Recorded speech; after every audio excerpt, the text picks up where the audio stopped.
अस्सलाम वालेकुम नाज़रीन, आप देख रहे हैं असम्बली व्यूज और मैं हूं पावर मोल। नाज़रीन, इस वक्त हमारे दरमियान मौजूद हैं जनाब तजम्मुल हुसैन नून साहब। सोशल एक्टिविस्ट हैं और हालात आज़म पर काफ़ी हद तक ग्रिप रखते हैं। इनसे कश्मीरी इश्यूज पे बात करते हैं। तो आइन से बात करते हैं। अस्सलाम वालेकुम अपना तजम्मुल साहब। वालेकुम सलाम बाबर मुगल साहब। मैं आपका बहुत शुक्रगुजार हूँ कि आपने मुझे तजम्मुल, अपने आपको कीमती आवाज़ आ टाइम रही है से मेरी? आज टाइम दी। जी, आवाज आ रही है बाबर मुगल साहब। मैं आपका बड़ा शुक्रगुजार हूँ कि आपने अपना कीमती टाइम निकाल के मुझे वक्त दिया। जी, बहुत शुक्रिया। अच्छा, आपसे पूछने के हालिया जो इंतखाबात हुए कश्मीर के, इस इन इंतखाबात को आप किस तरह से देखते हैं?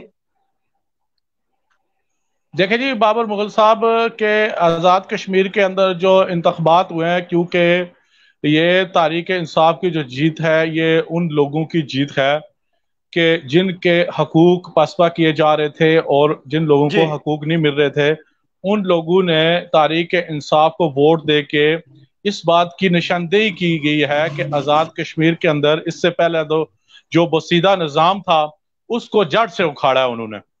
और आने वाले वक्त में उन्होंने ये जी। मैसेज दिया है उस ताकतवर कुव्वत को जो मुख्तलिफ जमातों की सिस्टम के अंदर वो काम कर रही थी और करप्शन के बाजार जो गर्म थे, वो उसकी वजह से उन लोगों ने मुखालफ वोट दिया है और उन लोगों को रिजेक्ट दिया है, बसीदा निज़ाम को रिजेक्ट किया है कि आया एक नया निज़ाम आज़ाद कश्मीर के अंदर कायम हो और करप्शन के ऊपर काबू पाया जा सके। अच्छा, तो जमल ये बताएं कि बैरिस्टर सुल्तान महमूद चौधरी और सरदार तनवीर इलियास खान के दरमियान एक बड़ी मुकाबले की फिजा कायम थी। और इसमें तहरीक इंसाफ के जो चेयरमैन हैं और वज़ीर पाकिस्तान इमरान खान ने इस फिजा को इस मुकाबला की फिजा को ख़त्म करके सरदार खान जो न्याजी हैं उनको वज़ीर आज़म बनाकर कौम को एक सरप्राइज दिया। तो आप क्या समझते हैं कि ये जो वज़ीर अब्दुल कयूम खान ये नेक्स्ट एज ए वज़ीर आज़म वो चल पाएंगे इस सारे सारे सिचुएशन में, सारी सूरत में? देखें बाबर मुगल साहब, आप बहुत करीब से, क्योंकि आप पार्लियामेंटेरियन के रिपोर्टर भी हैं, और मैं ये समझता हूँ कि आज़ाद कश्मीर के अंदर तारीख बदलने जा रही है।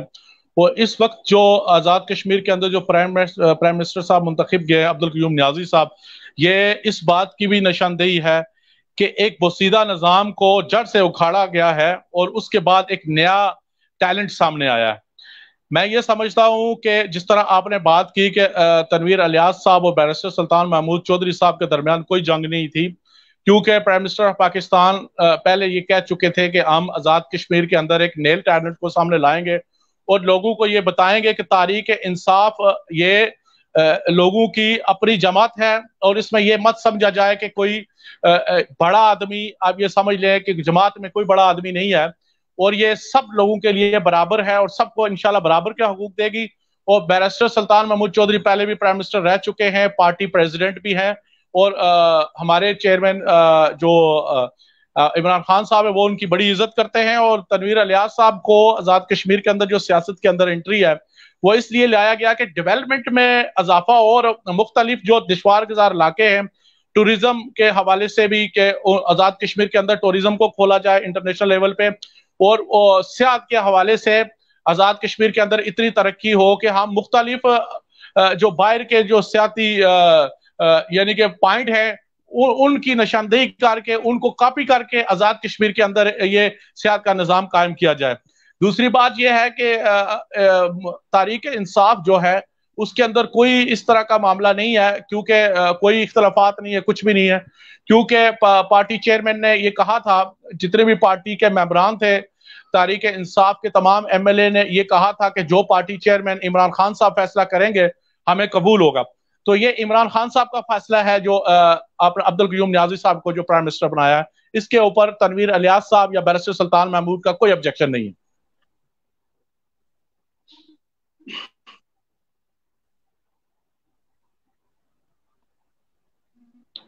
मेरी आवाज आ रही है आपको? अच्छा अच्छा, तो जमल ये बताएं कि से एक आम इशू है ये, मुतनाज़ा इलाका है कश्मीर, लेकिन आज तक इस पर कोई पेशरफ नहीं हुई। اور کشمیر عوام کو ان کی منگوں کے مطابق حق ارادیت بھی نہیں دیا جا رہا. حالانکہ بھارت، میں سمجھتا ہوں کہ بھارت خود کشمیر ایشو کو اقوام متحدہ میں لے کے گیا تھا، لیکن کیا وجہ ہے سست روی کا مظاہرہ کیوں کیا جا رہا ہے؟ کیا کہتے ہیں آپ تجمل؟ بابر مغل صاحب، آپ انڈیا کے جو نظام ہے، زیر نظام جو کشمیر ہے، جس کے اندر انہوں نے قبضہ کیا ہوا ہے، مظلوم کشمیریوں کو مارا جا رہا ہے، شہید کیا جا رہا ہے وہاں پہ، اور کشمیر کے ان کا غیر قانونی قبضہ ہے، کیونکہ رائے شماری ہی اس کا حل ہے. ریاست جموں جی کشمیر کا جو حل ہے وہ رائے شماری ہے، کیونکہ جی ہندوستان جی رائے شماری نہیں چاہتا، کیونکہ ہندوستان کو اس چیز کا علم ہے کہ اگر ہم نے وہاں سے فوج نکالی اور یونائٹڈ نیشن کے زیر نظام اگر وہاں پہ رائے شماری ہوئی تو کشمیر ہمارے ہاتھ سے چلا جائے گا. لیکن میں یہ سمجھتا ہوں کہ جموں کشمیر کے اندر جو ویلی کے اندر اس وقت جو سٹرگل چل رہی ہے، انشاءاللہ ریاست کے اندر جتنے بھی لوگ ہیں وہ اس بات پہ متفق ہے کہ ہم کشمیر کو آزاد کریں گے، اور بھارت جو مرضی ہتھ کنڈے ازما لے لیکن انشاءاللہ ایک دن کشمیر ضرور آزاد ہوگا. اور کشمیری تمام اس بات پہ متفق ہیں، کیا لداخ ہو، کیا ویلی ہو، کیا جموں ہو، کہ تمام لوگ یہ چاہتے ہیں کہ کشمیر آزاد ہو، کوئی ہندوستان کے ساتھ نہیں رہنا چاہتا. لیکن ہمارے جو پرائم منسٹر ہیں عمران خان صاحب، ان کا جو فیصلہ ہے، ہم تمام کشمیری اس سے مطمئن ہیں کہ انہوں نے یہ کہا، کوٹلی جلسے میں بھی کہا کہ جب ہم پورے کشمیر کو آزاد کریں گے، اس کے بعد آزادی کے بعد پھر کشمیر میں ریفرینڈم کروائیں گے.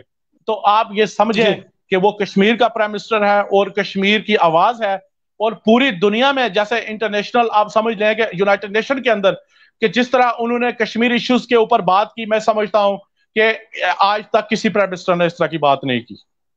کشمیر تجمل، آپ کیا سمجھتے ہیں کہ ابھی آپ نے ریفرنڈم کی بات کی ہے، تو کیا ریفرنڈم ہی مسئلہ کشمیر کا ایک واحد حل ہے؟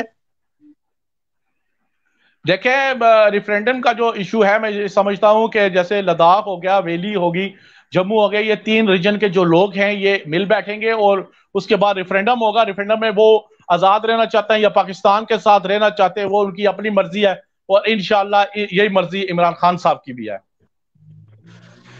جی بہت شکریہ تنجمل. ناظرین، یہ تھے سوشل ایکٹیوسٹ تنجمل حسین نون صاحب. اس کے ساتھ ہی ناظرین آپ سے اجازت چاہتے ہیں. دیکھتے رہیے گا 18 نیوز. اللہ حافظ. تھینک یو جی، بہت شکریہ بابر بغل.